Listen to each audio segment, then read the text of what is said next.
Episode 139.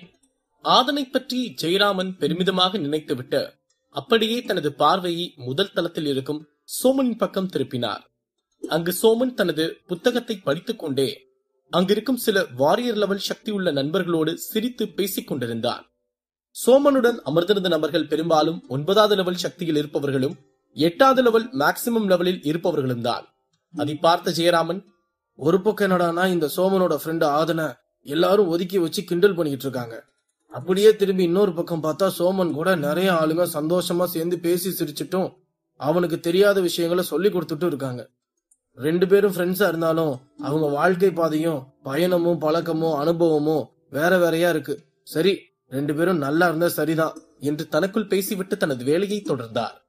ஆதன் அவனது புத்தகத்தை ஆர்வமாக படித்துக் கொண்டிருப்பதை பார்த்த ஒருவன் ஆதனுக்கு அருகில் வந்து அவன் என்ன புத்தகம் படிக்கிறான் என்று பார்த்துவிட்டு சத்தமிட்டு சிரித்தான்.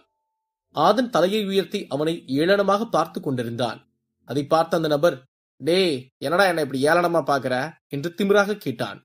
இல்ல, திடீர்னு வந்த இந்த புத்தகத்தை பார்த்து லூசு மாதிரி சிரிக்க ஆரம்பிச்சிட்ட, அதான் என்னடான்னு பார்த்தேன் என்று தைரியமாக கூறினான் ஆதன். அப்புறம் நீ எடுத்திருக்க இந்த 2 புத்தகத்தையும் எடுத்து படிச்சவன் நிலைமெல்லாம் என்ன ஆயிருக்குன்னு யோசிச்சு பார்த்துட்டு உன்னை பார்த்தா சிரிப்பு தாண்டா வரும், அப்புறம் என்ன வரும் என்று கூறினான் முதல் எக்ஸ்பர்ட் லெவலில் இருக்கும் நபர். அதை கேட்டதும் ஆதன் திரும்பி அந்த நபரை குழப்பத்துடன் பார்த்தான். அப்போது அங்கு வந்த மற்றொரு எக்ஸ்பர்ட் லெவல் சக்தி உள்ள நபர், ஆமா ஆமா எனக்கு அந்த விஷயத்த பத்தி தெரியும், நான் அதை பத்தி உனக்கு சொல்லி புரிய வைக்க பாக்குறேன் என்று கூறிவிட்டு ஆதனை பார்த்து, இது ஒரு 10 வருஷத்துக்கு முன்னாடி நடந்த விஷயம்னு நினைக்கிறேன். நீ எடுத்திருக்க புக்கத்தான் ஒரு 3வது லெவல் எக்ஸ்போர்ட் சக்தி உள்ள ஒருத்தன் எடுத்து படிச்சான். அவனோட உடம்பையும் மனசையும் வலிமைப்படுத்தணும்னு இந்த master of masters technique Shakti book எடுத்து படிக்க ஆரம்பிச்சான். அவன் அந்த புக்கை முழுசா படிக்க மட்டும் முடியாம போகல, அவன் அந்த ஆற்றல் சக்தியை தாங்க முடியாம உடல் அளவுலயும் மனசளவுலயும் ரொம்ப அவதிப்பட்டான். அதுக்கப்புறம் அவன் உடம்பு வெடிச்சு செத்தே போயிட்டான். அதுக்கப்புறம் இந்த புக்கத்தோட நாங்க இல்ல, எங்களுக்கு மேல லெவல்ல இருக்க யாரும் எந்த ஸ்டெப்பும் எடுத்து முன்னாடி வரவே இல்ல. அதுக்கப்புறம் நீ தான் இந்த புக்கை எடுத்திருக்கேன்னு நினைக்கிறேன், நீ எப்படி சாக போறேன்னு தான் தெரியல என்று கூறினான். அதை கேட்டதும் ஆதன் சிறு புன்னகை செய்துவிட்டு அந்த உயிரெடுக்கும் ஈட்டி சக்தி புத்தகத்தை கீழே வைத்துவிட்டு அந்த மாஸ்டர் ஆஃப் மாஸ்டர்ஸ் டெக்னிக் சக்தி புத்தகத்தை எடுத்து படிக்க ஆரம்பித்தான். அதை பார்த்த அந்த எக்ஸ்பர்ட் ஆதனை பார்த்து, டேய் நான் சொல்றது உனக்கு கேக்குதா இல்லையா? நீ என்ன அந்த புக்கை வச்சுட்டு இந்த புக்கை எடுத்து படிக்கவே ஆரம்பிச்சிட்ட? இது படிச்சா செத்து போயிருவேன்னு சொல்றேன்டா, உனக்கு தமிழ் தெரியுமா தெரியாதா என்று குழப்பத்துடன் கோபமாக கூறினான். ஏனென்றால் அந்த புத்தகம் அவ்வளவு ஆபத்தான ஒன்றாகும் என்பது அங்கிருந்த அனைவருக்கும் நன்கு தெரிந்த ஒன்றாகும். அப்போது ஆதன் அந்த நபரை கோபத்துடன் பார்த்துவிட்டு, எனக்கு தமிழ் உன்னோட நல்லாவே தெரியும் சரியா? அப்புறம் நான் எதை படிக்கணும்ன்றது என் முடிவு. நான் உன்கிட்ட ஏதாவது விளக்கம் கேட்டேனா? உனக்கு நான் ஒன்னு சொல்லட்டா, வாயை மூடிட்டு போய் உன் வேலையை பாரு, நான் என்ன பண்ணணும்னு எனக்கு தெரியும் என்று கூறினார். அந்த எக்ஸ்பர்ட் லெவல் சக்தி உள்ள நபர் சொல்லியும் ஆதன் சற்றும் செவி கொடுத்து கேட்கவில்லை. அந்த நபரை மதிக்கவும் இல்லை. ஆதன் அந்த நபருடன் பேசிவிட்டு எழுந்து அந்த நபரை முறைத்து பார்த்துவிட்டு அங்கிருந்து சென்று விட்டார்.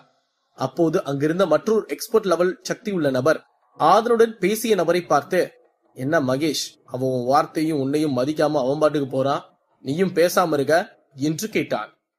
அவனுக்கு நான் நல்லது சொன்னதுதான் பெரிய தப்பே, இவன் எனக்கு மரியாதை கொடுக்காம போனதுக்கு இவனை ஒரு நாள் வச்சு செய்வேன், அன்னைக்கு இவனுக்கு தெரியும் இந்த மகேஷ்னா யாருன்னு என்று கூறிவிட்டு பல்லை கடித்துக் கொண்டு நின்றான் மகேஷ். மறுபக்கம் ஆதன் தரைத்தளத்திற்கு வந்தான். அப்போது அங்கு ஜெயராமனும் சோமனும் பேசி சிரித்துக் கொண்டிருந்தார்கள். அதை பார்த்த ஆதன் சந்தோஷமாக அவர்களுக்கு அருகில் சென்றான். அப்போது சோமன் ஆதனை பார்த்து, டே என்னடா 2 புக்கு கையில் எடுத்துட்டு வந்திருக்க, என்னென்ன புக் எடுத்துட்டு வந்திருக்க என்று கேட்டுவிட்டு ஆதன் கையில் இருந்த 2 புத்தகங்களையும் வாங்கி பார்த்தான். அந்த புத்தகத்தின் பெயரை படித்தான் சோமன். உயிரெடுக்கும் ஈட்டி சக்தி. சரி, அடுத்து என்ன book? Master of masters technique Shakti. ஓ, இந்த 2 புக்கும் தான் எடுத்துட்டு வந்திருக்கியா ஆதனே? அது என்னடா உயிரை எடுக்கும் புக்கு, உயிரை கொடுக்கும் மாத்திரை, இதெல்லாம் நல்லாவா இருக்கு? சரி, நம்ம சொல்லியே இந்த பேரெல்லாம் மாத்த போறாங்க என்று கூறினார்.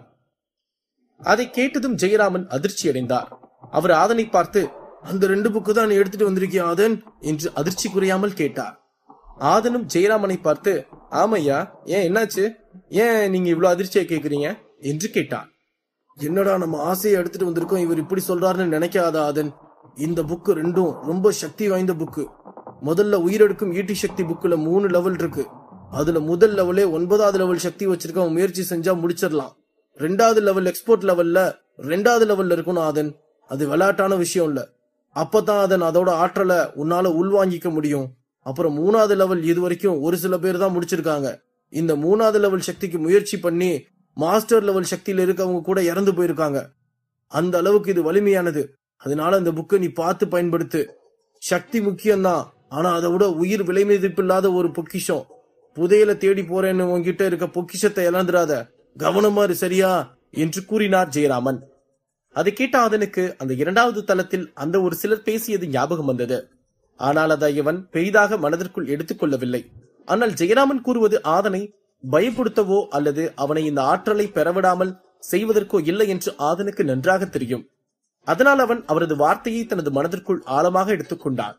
அப்போது சோமன் ஆதனை பார்த்து, ஏண்டா ஆதனே, நானும் உன் கூட தான் வந்து புக் எடுக்கிறேன். என்ன நீ 2வது தளத்துல எடுத்த, நான் முதல் தளத்துல எடுத்தேன்.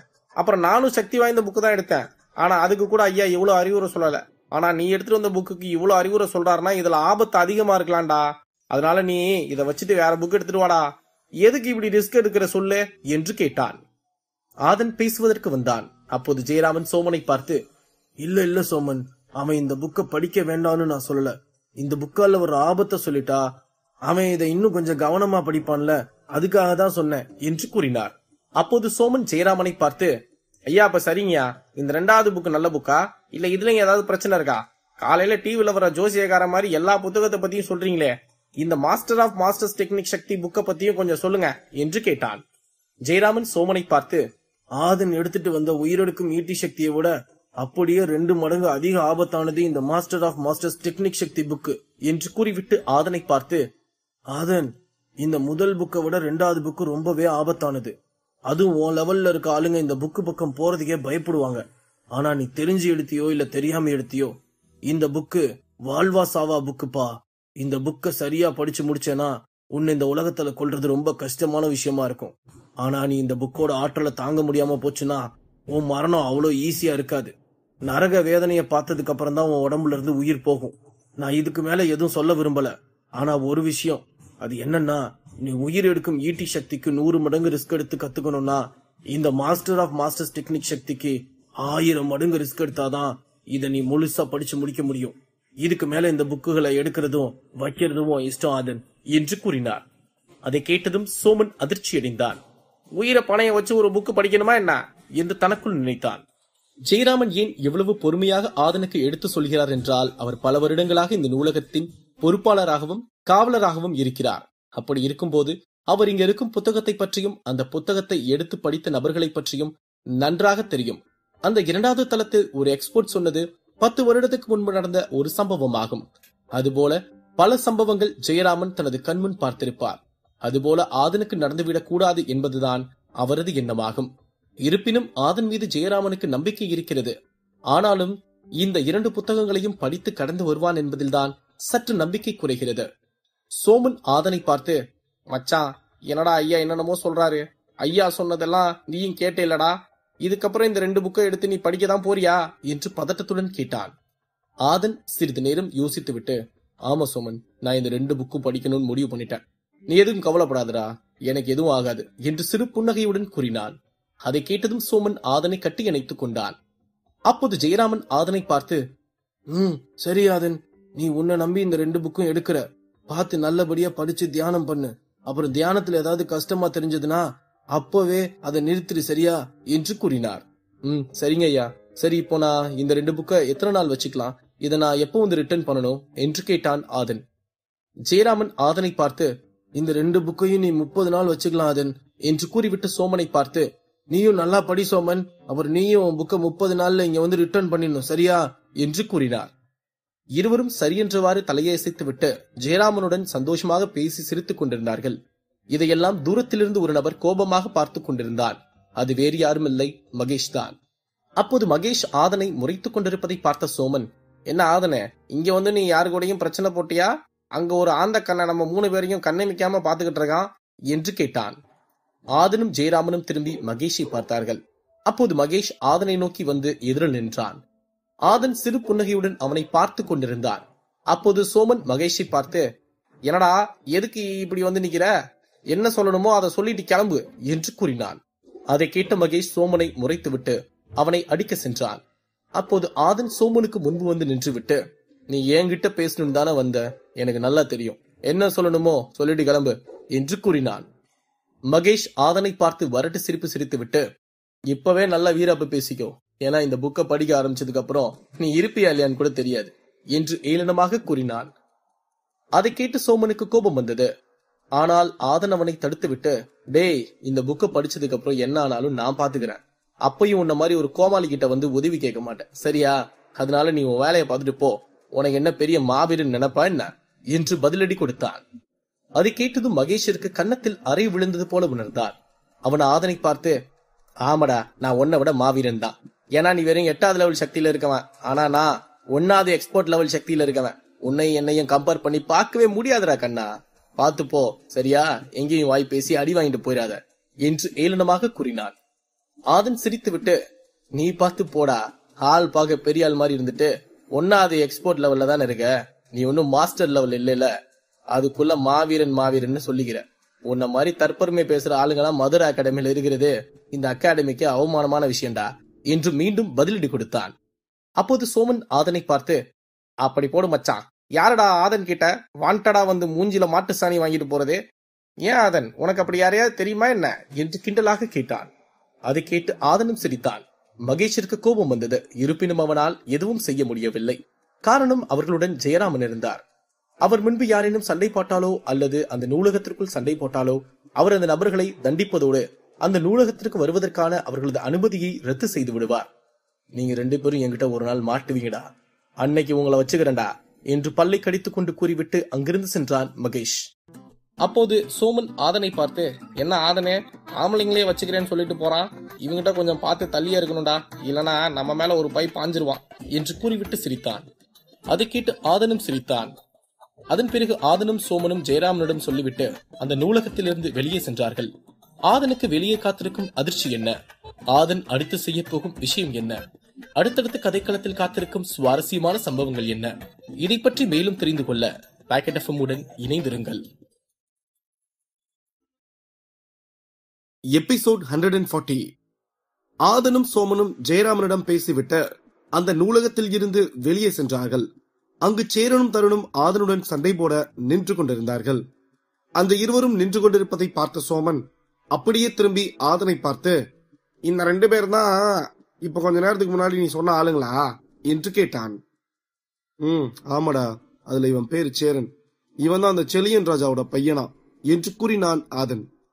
அதை கேட்ட சோமன், ஏண்டா ஆதனே, நீ இந்த கம்மி லெவல்ல இருக்க ஆளுங்க கிட்ட எல்லாம் சண்டை போட மாட்டியா? ஒண்ணு அவன் ராஜாவோட மகனா இருப்பானுங்க, இல்ல தளபதியா இருப்பானுங்க. இவனுக்கு கூட மட்டும் எப்படா தேடி தேடி போய் சண்டை போடுற, இல்லனா பிரச்சனை பண்ற என்று கேட்டான். அதை கேட்ட ஆதன் சிரித்து விட்டு, உன் புக்கோட சேர்த்து என் புக்கையும் வை, இவனுங்களெல்லாம் வெளுத்துட்டு வந்து வாங்கிக்கிறேன் என்று கூறினான். டேய், இவன் கூட தான் ஐயா சண்டை போடாதப்பான்னு சொன்னார்ல, நீ என்னடானா இப்ப போய் இவன் கூட சண்டை போடுறேன்னு சொல்ற என்று கேட்டான் சோமன். ஆமாடா, அதுக்குன்னு அவன் அடிக்க வரும்போது உட்காந்து அடி வாங்கிட்டுலாம் இருக்க முடியாது என்று கூறினான் ஆதன். அது சரிதான்டா, ஆனா என்று சோமன் பேசிக் கொண்டிருக்கும் போதே சேரனுடன் இருந்த தருண் ஆதனையும் சோமனையும் பார்த்து, என்னங்கடா, எங்களை பார்த்ததும் பயம் வந்துருச்சா? இவனுகிட்ட இருந்து எப்படி தப்பிச்சு போலான்னு பேசிட்டு இருக்கீங்களா என்று கிண்டலாக கேட்டான். அதை கேட்ட சோமன், இல்லடா, உங்க இடுப்பு எலும்பு உடைக்கலாமா இல்ல கை எலும்பு உடைக்கலாமான்னு என் நண்பன் என்கிட்ட கேட்டுக்கிட்டு இருக்கான். நான் இடுப்பு கை எல்லாம் உடைக்க வேணாம், வாய உடைச்சு விடுன்னு சொல்லிட்டு இருக்கேன் என்று பதிலடி கொடுத்தான். அதை கேட்டதும் தருண் கோபமாக இருவரையும் முறைத்துவிட்டு திரும்பி சேரனை பார்த்தான். அப்போது சேரன் ஆதனையும் சோமனையும் பார்த்து, உன் ஃப்ரெண்டு 2வது தளத்துல பேசுறதை விட நீ நல்லா பேசுற தம்பி. சரி, விஷயத்துக்கு வருவோம். உன் ஃப்ரெண்டு வாய் சவுடால் விட்டுட்டு வெளியே வர மாட்டான்னு நினைச்சேன், ஆனா அவன் தைரியமா வெளியே வந்துட்டான். அவன் என்னை பத்தி தெரிஞ்சதும் உள்ளேயே பயந்து ஒளிஞ்சுக்குவான்னு நினைச்சிட்டு இருந்தேன். பரவாயில்ல, அவனுக்கு கொஞ்சம் வீரம் இருக்கு போல என்று ஏளனமாக கூறினான். அதை கேட்ட சோமன், அவனுக்கு கொஞ்சம் வீரம்லாம் இல்ல, எவ்வளவு பெரிய வீரன்னு அவனோட முழு வீரத்தையும் நீ சண்டையில பாப்ப. வாய திறந்துகிட்டு நிப்பையில அப்ப தெரியும் என் நண்பன் யாருன்னு என்று கூறிவிட்டு ஆதனை பார்த்து, ஆதனை போடா, போய் நீ யாருன்னு அவனுங்களுக்கு காட்டிட்டு வாடா என்று கூறினான். அப்போது சேரன் வரட்டு சிரிப்பு சிரித்து விட்டு, அதேங்கப்பா, பயங்கரமான டைலாகா இருக்கே, சரி அவனோட சக்தி என்னன்னு முதல்ல நான் பாக்குறேன், அதுக்கப்புறம் நான் என் சக்தியை பயன்படுத்திக்கிறேன். உங்களை மாதிரி கம்மி சக்தியில இருக்கவங்க கூட நான் சண்டையே போடுறது இல்ல, அதனால உன் நண்பனுக்கு ஒரு ஆஃபர் கொடுக்குறேன், அவன் என்ன 3 அட்டாக் பண்ணிக்கிட்டோம், அதுக்கப்புறம் தான் நான் அவனை அடிக்க என் சக்தியை எடுப்பேன், சரியா என்று கூறினான். அதை சொல்லிவிட்டு தனது கைகளை பின்னால் கட்டிக்கொண்டு அசால்ட்டாக நின்று கொண்டிருந்தான் சேரன். அதை பார்த்த ஆதன், சரி நீ சொன்ன மாதிரியே சண்டையை நான் ஏத்துக்கிறேன் என்று கூறிவிட்டு தனது முதல் அட்டாக்கிற்கு மலைநடுக்கு முத்திரை மற்றும் ஈட்டியின் சக்தியே என்று கத்தினான். அப்போது அந்த இடம் அதிர ஆரம்பித்தது. சேரன் அந்த அதிர்வை பார்த்து வரட்டு சிரிப்பு சிரித்துவிட்டு ஆதனின் தாக்குதலை எதிர்நோக்கி நின்று கொண்டிருந்தான். ஆதனின் மலைநடுக்க முத்திரை அந்த இடத்தை அதிர வைத்துக் கொண்டே அவனது ஈட்டி சக்தி வேகமாக சென்று சேரனை தாக்கியது. அவன் தனது சக்தியை வைத்து அந்த ஈட்டியை 2 துண்டாக உடைத்து எரிந்து விட்டான்.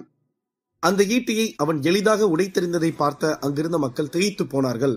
ஆகா, ஆதனோட முதல் அட்டாக் முடிஞ்சது, அதுவும் சேரன் அதை ஈஸியா உடைச்செறிஞ்சிட்டாரு.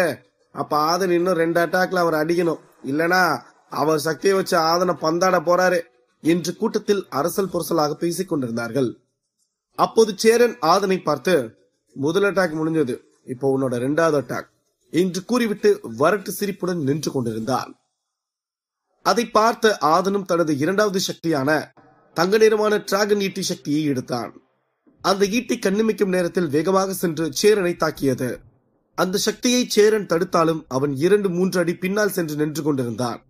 அந்த தங்க நிறமான டிராகன் ஈட்டி சக்தியை அவனால் முறியடிக்க முடியாமல் சற்று தடுமாறினான்.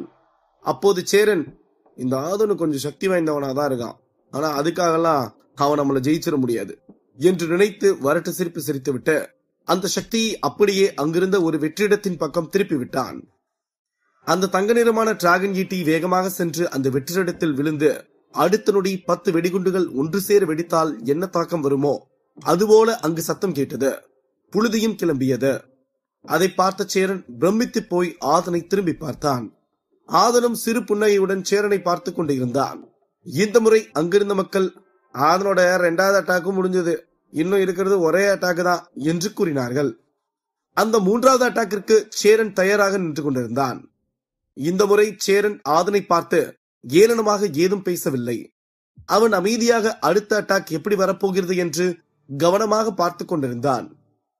ஏனென்றால் ஆதனின் முதல் அட்டாக்கிற்கும் 2வது அட்டாக்கிற்கும் இருந்த சக்தியை புரிந்து கொண்டான் சேரன். 3வது அட்டாக் செய்வதற்கு முன்பு ஆதன் சேரனை நோக்கி 2-3 அடி முன் எடுத்து வைத்து நின்றான். அப்போது ஆதனை சுற்றி சிவப்பு நிறமான நட்சத்திரங்கள் வட்டமிட்டது. அதை பார்த்த சேரன் திகைத்து போனான்.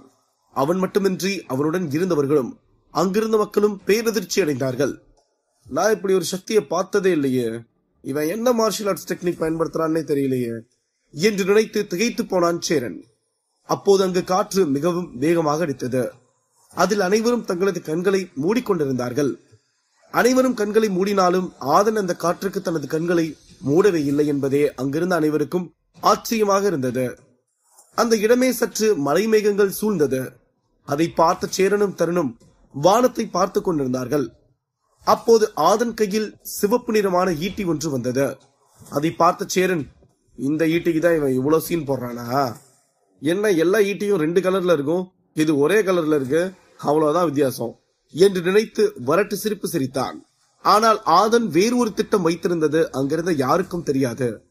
ஆதன் தனது மற்றொரு கையில் புயலீட்டி சக்தியையும் எடுத்தான். அதை பார்த்து அங்கிருந்த கூட்டத்தினர், ஓ, இவன் இந்த 2 ஈட்டியும் ஒன்னா சேர்த்து சேரன் அடிக்க போறான் என்று பேசிக் கொண்டிருந்தார்கள். அப்போது ஆதன் அந்த புயல் காற்று ஈட்டியை வேகமாக எறிந்தான். ஆனால் அது சேரனின் தலைக்கு மேல் வேகமாக கடந்து சென்று விட்டது.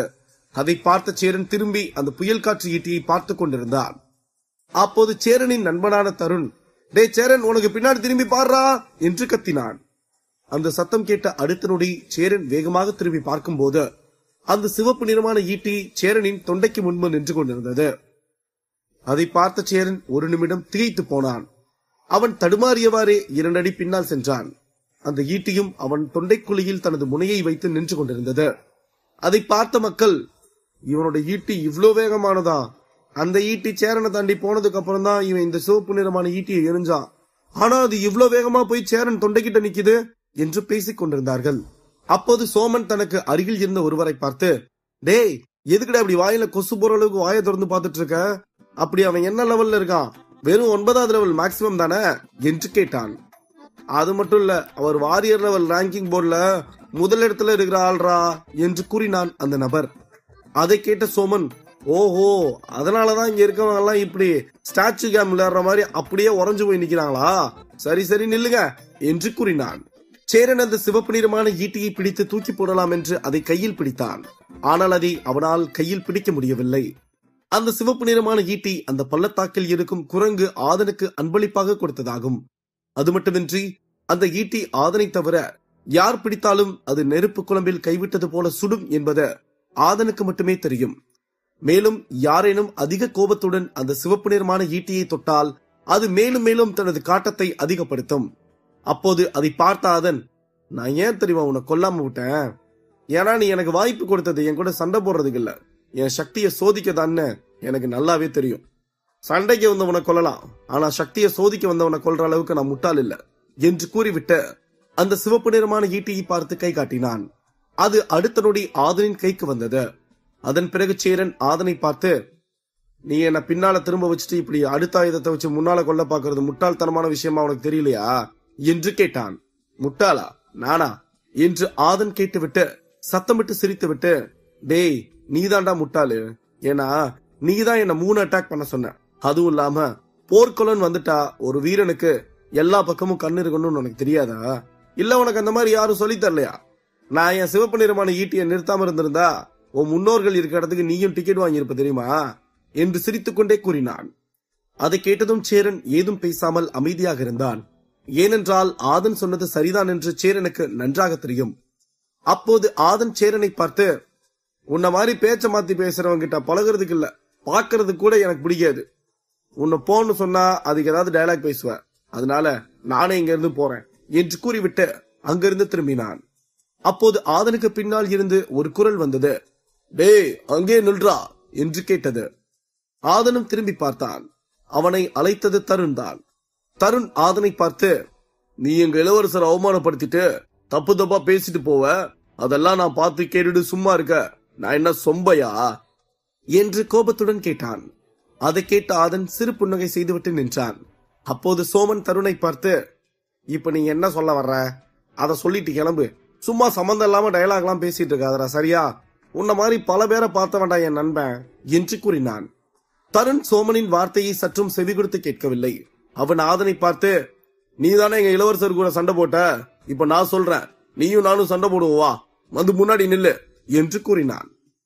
ஆதனும் 2 அடி முன்னால் வந்து நின்றான். அப்போது தருண் தனது சக்தியை வெளியெடுத்தான். அதை பார்த்த ஆதனுக்கு அவன் என்ன சக்தி வெளியெடுத்தான் என்றே தெரியாமல் அவனை பார்த்து கொண்டிருந்தான். அங்கிருந்த கூட்டத்தினரும் கண்ணுமிக்காமல் பார்த்து கொண்டிருந்தார்கள். ஏனென்றால் தருண் 4வது எக்ஸ்போர்ட் லெவல் சக்தி உள்ளவனாகும். அவன் 8வது லெவல் சக்தியுள்ள ஒரு நபரை தாக்குகிறான் என்றால் அந்த நபர் நிச்சயமாக வீழ்ந்து விடுவான் என்று அங்கிருந்த அனைவரும் நம்பினார்கள். தருண் தனது சக்தியை வெளியெடுக்க ஆதனுக்கு கண்ணுக்கு தெரியாத ஒரு சக்தி வந்து அவனை மூச்சு விடாதவாறு அழுத்தியது. ஆதனும் மூச்சு விட முடியாமல் திணறினான். அப்போது ஆதனும் நிற்க முடியாமல் அப்படியே முட்டி போட்டு கீழே அமர்ந்தான். அதை பார்த்த தருண் சத்தமிட்டு சிரித்துவிட்டு, அப்படிதான், எங்க இளவரசர்கிட்ட வந்து மன்னிப்பு கேளு, இல்லனா உன்னை கொல்றது கூட தயங்க மாட்டேன் என்று தருண் கூறிவிட்டு சத்தமிட்டு சிரித்தான். அதை கேட்டதும் ஆதன் பல்லை கடித்துக் கொண்டு அவனது இடத்தில் இருந்து எழுந்தான். அதை பார்த்து அங்கிருந்த அனைவரும் திகைத்து போனார்கள். அதை பார்த்த தருண், இவன் எப்படி என் சக்தியில இருந்து சமாளிச்சு எந்திரிச்சு நிக்கிறான், இதுக்கு சாத்தியமே இல்லையே என்று நினைத்தான். அதன் பிறகு தனது சக்தியை மேலும் வலுப்படுத்தி ஆதனை நோக்கி தாக்கினான் தருண். இருப்பினும் ஆதன் மீண்டும் முட்டி போட்டுவிடக் கூடாது என்று அவன் பல்லை கடித்துக் கொண்டு முழுவதுமாக எழுந்து நின்றான். அவன் கண்கள் எல்லாம் சிவந்திருந்தது. அதை பார்த்த தருணை ஒரு நிமிடம் பிரமித்து போனான். அப்போது தருண் ஆதனை பார்த்து, இப்ப நீ மட்டும் முட்டி போட்டு உட்கார்ல, உன்னை கொல்றது கூட நான் தயங்க மாட்டேன் பாத்துக்கோ என்று மிரட்டினான். அதை கேட்ட ஆதன் சத்தமிட்டு சிரித்துக் கொண்டே தனது இடத்தில் நின்று கொண்டு, நீ எக்ஸ்போர்ட் லெவல்ல 4வது லெவல் சக்தி உள்ளவனா இருக்கலாம், ஆனா அதுக்கெல்லாம் பயந்துகிட்டு நீ சொல்றதெல்லாம் நான் கேட்கணும்னு எந்த ஒரு அவசியமும் இல்ல என்று கூறினான். தருணின் தாக்குதலால் ஆதனின் உள்ளுறுப்புகள் சேதமடைந்தது. இருப்பினும் அவன் கண்கள் சிவக்க எழுந்து நின்று தருணை பார்த்து சிரித்துக் கொண்டிருந்தான். அதை பார்த்து அங்கிருந்த மக்கள் அனைவரும் ஆதனை ஒரு மாவீரன் போல எண்ணினார்கள். ஏனென்றால் ஒரு 8வது லெவல் சக்தியுள்ள நபர் எக்ஸ்போர்ட் லெவலில் இருக்கும் ஒரு நபரின் தாக்குதலுக்கு தலை சாயாமல் நிற்பது எல்லாம் சாதாரணமான விஷயமே இல்லை என்பது அங்கிருந்த அனைவருக்கும் தெரிந்த ஒரு விஷயம்தான். ஆதனின் திமிரான பேச்சை கேட்ட தருண், டேய் நீ ரொம்ப ஓவரா பேசுறடா, என்னோட ஒரு சக்தி போதும் உன்னை கொல்றதுக்கு, சரி, இருந்தாலும் உனக்கு ஒரு வாய்ப்பு கொடுக்கலான்னு தான் இன்னும் பேசிட்டு இருக்கேன். ஆனா உன் பேச்சு எல்லாம் மீறி போயிருச்சுடா. இதுக்கு மேல நான் உன்னை சும்மா விட போறதில்ல என்று கூறிவிட்டு தனது சக்தி வாய்ந்த ஆற்றல் சக்தியை உடம்பிலிருந்து வெளியெடுத்தான். அதை பார்த்த அங்கிருந்த மக்கள் அனைவரும் பேரதிர்ச்சி அடைந்தார்கள். அதை பார்த்த ஆதன் சற்றும் அசராமல் தருணை பார்த்து கொண்டிருந்தான். அப்போது அங்கு ஒரு சத்தம் வந்தது. போது, இதோட நிறுத்து என்று குரல் வந்தது. அதை கேட்ட தருண், ஆதன் மற்றும் அங்கிருந்த மக்கள் அனைவரும் திகைத்து போனார்கள். தருணும் தனது சக்தியை வைத்து ஆதனை தாக்காமல் திரும்பி பார்த்தான். அந்த சத்தமிடும் நபர் யார்? ஆதன் அடுத்து செய்ய போவது என்ன? அடுத்தடுத்து கதைக்களத்தில் காத்திருக்கும் சிறப்பான சம்பவங்கள் என்ன? இதை பற்றி மேலும் தெரிந்து கொள்ள பாக்கெட் எஃப்எம் உடன் இணைந்திருங்கள்.